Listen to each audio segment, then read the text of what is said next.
City কামড়েই নারকেলের মিষ্টি স্বাদ। চালের গুঁড়ার আবরণে তৈরি এই রেসিপিটি সত্যি অসাধারণ। আসসালামু আলাইকুম বন্ধুরা, সবাই কেমন আছেন? আশা করি সবাই অনেক বেশি ভালো আছেন। তো চলুন কথা না বাড়িয়ে চলে যাই রেসিপিতে। এখানে আমি একটা প্যান বসিয়ে নিয়ে এখানে দিয়ে দিচ্ছি আমি 2 কাপ পরিমাণ পানি। দেখেন এবার আমি পানিটা নিয়ে নিয়েছি। এবার আমি এখানে দিয়ে দিচ্ছি স্বাদ মতো লবণ। লবণটা দিয়ে এবার আমি পানিটা খুব ভালো করে জাল করে নিয়ে নিয়েছি। দেখেন পানিটা খুব সুন্দরভাবে ফুটে উঠেছে। এবার আমি এখানে দিয়ে দিচ্ছি 2 কাপ পরিমাণ চালের গুঁড়া। চালের গুঁড়াটা এখানে আপনারা ময়দাও নিয়ে নিতে পারেন। এখানে আমি চালের গুঁড়াটা নিয়ে নিয়েছি। দেখেন এটা আমি খুব ভালো করে এখন নেড়ে নিয়ে নিব। এই মুহূর্তে যে বা যারা আমার ভিডিওটি ক্লিক করেছেন প্লিজ একটা লাইক দিয়ে ভিডিওটি কন্টিনিউ করবেন আর ভিডিওটি স্কিপ করবেন না প্লিজ।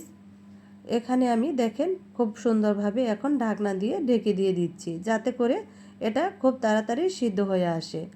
দেখেন খুব সুন্দরভাবে সিদ্ধ হয়ে আসছে। এবার আমি একটু নেড়ে নিয়ে নিব। এবার আমি একটু নেড়ে নিয়ে এটা আমি একটা প্লেটের মধ্যে উঠিয়ে নিয়ে ঠান্ডা করতে দিব। এদিকে আমি এখন একটা পুর তৈরি করে নেওয়ার জন্য চুলায় দিয়ে দিচ্ছি একটা প্যানটি বসিয়ে এখানে দিয়ে দিচ্ছি আমি কোরানো নারকেলটা দিয়ে এতে আমি দিয়ে দিচ্ছি গুড়। এখানে আপনারা চিনিও নিয়ে নিতে পারেন, এতে কোনো সমস্যা নেই। এবার আমি এখানে দিয়ে দিচ্ছি দেখেন 1 প্যাকেট গুঁড়া দুধটা দিয়ে এবার আমি খুব সুন্দরভাবে নেড়ে নিয়ে নিব। দেখেন এখানে কিন্তু খুব সুন্দরভাবে নেড়ে নিয়ে নিচ্ছি। এখানে কিন্তু একটু পানিও উঠে গেছে। এবার আমি খুব সুন্দরভাবে এটা নেড়ে চেড়ে নিয়ে নিচ্ছি গুড়টা গলে আসা পর্যন্ত। এবার এখানে দিয়ে দিচ্ছি আমি দেখেন একটা এলাচ আর দারুচিনি। এটা দিয়ে এবার আমি খুব ভালো করে নেড়ে চেড়ে নিয়ে নিচ্ছি।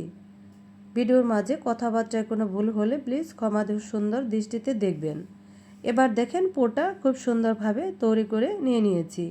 এখন আমি পোটা একটা প্লেটে নামিয়ে ঠান্ডা হতে দেব। এদিকে এটা ঠান্ডা হয়ে আসছে। এখন আমি হাত দিয়ে খুব ভালো করে মাখিয়ে নিব। হাতে আমি একটু তেল মাখিয়ে নিয়ে নিয়েছি। আমার এই ছোট্ট চ্যানেলে যদি কোনো নতুন বন্ধু ভিজিট করে থাকেন প্লিজ একটা সাবস্ক্রাইব করে পাশেই থেকে যাবেন। দেখেন এটা মেখে মেখে আমি সফট একটা ডো তৈরি করে নিয়ে নিয়েছি। এবার আমি হাতটা খুব সুন্দরভাবে ধুয়ে নিয়ে নিব। এখানে আমি একটা ফিরে নিয়ে নিয়েছি। দেখেন এখন আমি এখানে কিছু কিছু করে আটাটা নিয়ে খুব সুন্দরভাবে বেলে নিয়ে নিচ্ছি। এবার আমি এরকম করে লই বানিয়ে নিয়ে নিব। এরপর আমি এটা দেখেন একটা ছুরির সাহায্যে সুন্দর করে লেচি কেটে নিয়ে নিব। আসলে এই রেসিপিটা কিন্তু বানানো খুবই সহজ, খেতে কিন্তু ভীষণ মজার।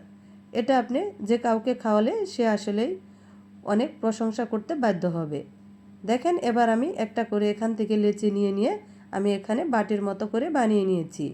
এখন আমি যে পোরটা করে রেখেছি সেই পোরটা আমি এর ভেতরে দিয়ে মুখটা খুব সুন্দরভাবে বন্ধ করে দিয়ে এবার আমি দেখেন একটু ঘুরিয়ে ঘুরিয়ে গোল করে নিয়ে নিচ্ছি।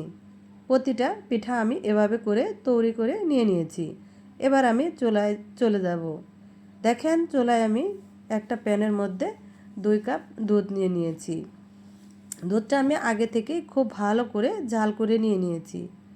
এবার আমি এখানে আমি যে পিঠাগুলি তৈরি করে রেখেছি সবগুলো এখানে দিয়ে দিব।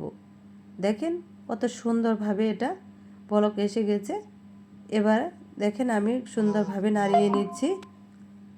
এখানে এবার দিয়ে দিচ্ছি আমি চিনিটা যে যার মিষ্টি অনুযায়ী দিয়ে নেবেন। এখানে আমি প্রায় এই কাপ দিয়ে 2 কাপ পরিমাণ চিনিটা দিয়ে দিয়েছি। এবার চিনিটা আমি খুব সুন্দরভাবে জাল করে গলিয়ে নিব। আমার এই ভিডিওর কোনো অংশ যদি আপনাদের কাছে ভালো লেগে যায় প্লিজ লাইক কমেন্ট শেয়ার করে দিবেন আর একটা সাবস্ক্রাইব করে দিবেন সবার আগে যাতে আপনার কাছে আমার ভিডিওটি চলে যায়। দেখেন আমি এটা রান্না করে নিয়ে নিয়েছি। কতটা সুন্দর হয়েছে দেখতে, খেতেও ইনশাল্লাহ অনেক মজা হয়েছে। আজকের মতো এই পর্যন্ত। ভালো থাকবেন সবাই। আল্লাহ হাফেজ।